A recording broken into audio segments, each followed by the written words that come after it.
Good afternoon, everyone. Well, you really wonder what is sustainability and capacity building to do with an artist, because in modern world, it has been so taken over by corporates and commercial world. I grew up as a kid. My father worked in about 20 odd countries, so I lived in many different parts of the world. So I used to hear this sustainability and capacity building from an economist. And then once I grew up, all my friends in business school were talking about it. And I really used to wonder that what really it's all about. So I'm going to just walk you through a couple of my projects, because my work is really focused on conflict issues. And it's about how this whole urbanization and consumption culture model, as it travels across the world, especially in the developing world, how it affects people's way of life in terms of how they get marginalized, how they lose their way of life, their land rights, their water rights, stuff like that. So that's really the key focus. Just to go back to what the portraits you saw, this is a community based in northeast part of India, and they are basically Burmese by origin, and there are about 1,500 of them left now, and it's a dying community. And my work has been really about working with the community, where I have got involved in terms of setting up a small education program. I've also helped build a monastery there, have revived some of the textile there, and some reforestry program. So there are lots of projects which I work around it. So I've been with this community since 2004, and it's kind of an ongoing project. Of course, I do photography. That's my, my full-time profession. So a lot of these exhibitions, they travel around, around the world, and we try to do is raise money in terms of either selling textiles or, bringing the community sometimes to the exhibitions. So that's the whole process in terms of now. How I found was I was driving on the World War II road from Kunming, from southwest part of China into Upper Burma, and then I came into this eastern part of India, and I came across these coal mines, and there you see these big billboards which says about sustainability, and coal mining and sustainability somehow I feel is not exactly on the same page. So it was quite a bizarre thing, and after a period of time, of course, going back and forth, that's how I landed up in front of this community, and I basically got involved in working on those various projects which I spoke about. Now, in terms of my, where did this start from? I used to work as a commercial photographer. I used to do all this fashion, advertising, and all that stuff. And there came a point in time in life where I realized that more and more art I was producing had really not much meaning to it, because I just felt that it just became very decorative and very beautiful and all that stuff. But I really needed to take it to a very different level, where I thought that getting involved at community level is where my work will have a larger meaning to myself. And that I do across many different issues. So let's say last year, I don't know how many of you know about, but Bhopal, which was a Union Carbide disaster, which happened almost 30 years back, and till date, about 25,000 people have died because of the chemical explosion which happened there. So I recreated a 40-foot container, a train journey, and I brought that to London Olympics, which Amnesty International put it as part of their protest art against Dow Chemical, which owns Union Carbide, and they were the sponsors to the games. So most of these projects are really public art pieces where I'd like to involve larger, not just the community I work with, but the audience also. Till date, we have had 150,000 people walk through this box, and it's been to about 4 cities so far. Going back to the Phaneng show, I'd like to show you a small little film on it, because it'll give you some idea where this thing is coming from, because just black and white pictures don't. And by the way, the black and white photographs were because of the mining there, so that's the metaphor. So it's not just shot in darkness. And the sound piece you heard, because that village doesn't have electricity, so there are no phones and no television, none of that sound effects there. So I actually recorded sounds of nighttime. So you hear those crickets are actually from the village. So this is the road, and this will just walk you through the entire experience there. And then you come into the main village. It's cut off by a river. There's no road, there's no electricity. But in the summer, you can actually drive through the river onto Phaneng. That's the name of the village. And that's, by the way, so this is a very big project which we worked on, setting up an ecotourism project there with solar panels on the top and all.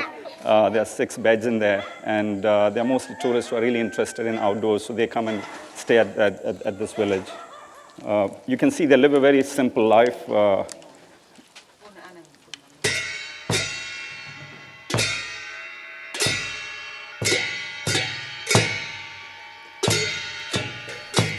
That's how they go to school, on a boat.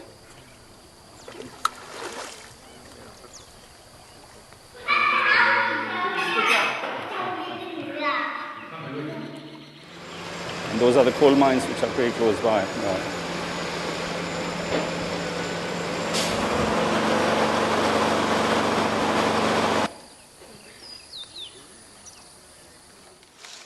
That's some of the textile revival there. Okay, thank you.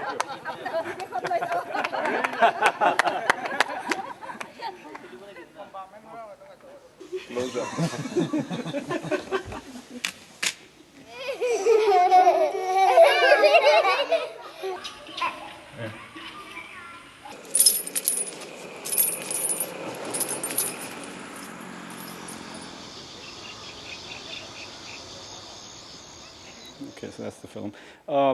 If you look at the community, the reason why I got involved with the education program was that typically in most of the developing countries, because opportunities are very, very low, usually you end up, you do your whatever junior school or a couple of classes, and then you go to a city and you end up working as a laborer.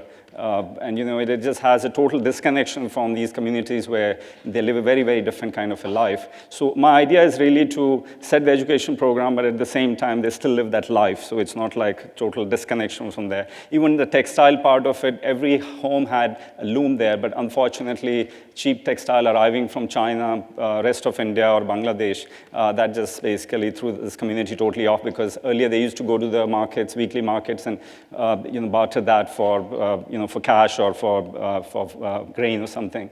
So the idea really for me has been, what I mean by capacity building and working on the sustainability is about providing these tools, and I work this as an individual. I don't have anybody to support or any financial thing to it. So one tries to work at a level where it is really at a grassroots level, rather than come in there with big plans and big numbers and all that stuff. Because I'm actually very extremely right-brained, so I have a very difficult time in figuring out the numbers. So going back to the other project which I want to talk to you about is I also teach photography to kids. Now, this is a connection of my own personal life. When I say about empowerment, when I talk about capacity building, I was a miserable student. And when I talk to kids in schools, I try to tell the teachers beforehand that, I'm actually a very bad example, because I went altogether to about 14 schools and institutions, including photography, film, art, and all that. I just dropped out of every school.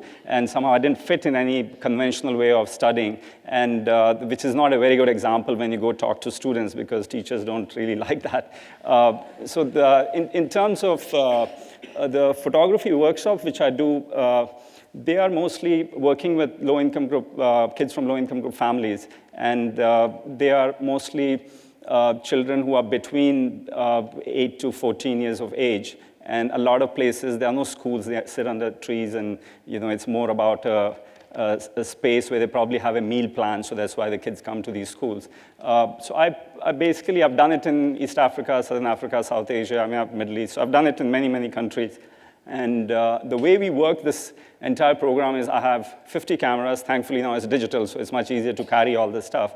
So I go into a school. I obviously don't speak the language, so I work with either a community person or a teacher or something. But my problem is that when you go to a school and you say, I need 30 kids out of this, the teachers are always going to promote or push their favorite kid, who's probably the brightest. And I'm not interested in the brightest. I'm not interested in the most creative one. I'm not interested in the one who is like on top of that class, whatever that is. I'm really interested in children who are actually marginalized within that classroom, who are picked by other kids, who are shoved around, who are always, the punching bag, basically. So the way I sort that out is I either have a drama workshop or a writing workshop or just storytelling. And in that 10-day workshop, I spent 2 days in sorting that part out. And then we pull out all these kids, and then each of them, they become smaller groups, and they learn with me how to operate the camera. And not to forget, most of them have never been photographed, forget about being photographers. And they go through the process where they take those pictures. I carry about 200 kilos of lots of weight, print media, computers, and all that stuff. And we work with like a church or a community center because you need electricity and safety and all that stuff. So you plug in the stuff, they print that, and then first print comes out, and you hang that, and then that child has to stand up and talk in front of his group of those 4 or 5 kids, which is a very difficult thing because, it's about confidence, it's about, public speaking in front of all these other children. So day one, they are, of course, very shy, but then you can start seeing that after 2 days, the photography is changing, and they become so articulate and so defensive, and so beautifully they can describe their pictures. So the whole process goes on for about a week or so. And then once we finish that, then you have assembly, and in that assembly, these kids all come with their favorite print. So you've got these 100, 200, 300 kids, and these kids come with their favorite picture and stand there. And of course, they get photos and all that stuff. And then they get these stationery boxes, so that a lot of excess baggage I carry actually has a huge amount of stationery. And not to forget that these schools, the resources are so tiny, there's very little material, you don't even have a pencil at times. So these stationery boxes, they go back to the classroom and they distribute that to other kids. So what you're doing is you're also creating some kind of a relationship with, because the kids who are the bossy ones, they really wonder like, who is the stranger who's come and he's picked this loser in my class to become a photographer, So that's the other part which you're trying to work on. So the whole idea really is to empowerment. It's about, so what I mean by capacity building is not necessarily just skill sets to get a job, but capacity building can be actually psychological, it can be about confidence, it can be about empowerment, as I said. Then what you have post that, of course, I can't, I leave like 2 cameras behind and the printer and all that stuff. And I take this back to New York or to Dubai or London, to places I live in. And with my friends, we do a big exhibition. And I know a couple of people who have lots of money. So we do these big prints, $100, $200 a piece with a little story around it. And it's very easy to raise about $2,000, $3,000 in a night. And that money goes back to the school, so where the school can buy stationery. So I just want to show you some images which will give you an idea what kind of stuff they do.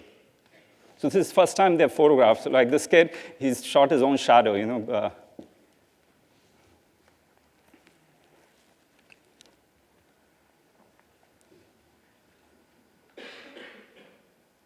and this workshop was in Dhaka in Bangladesh. They're all slum kids, actually.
Thank you.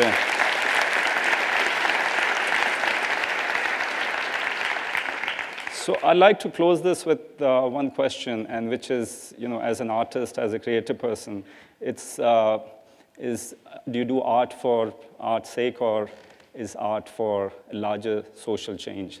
And I think that's the attempt I'm trying to do for the last 20 years. Thank you very much. Thank you.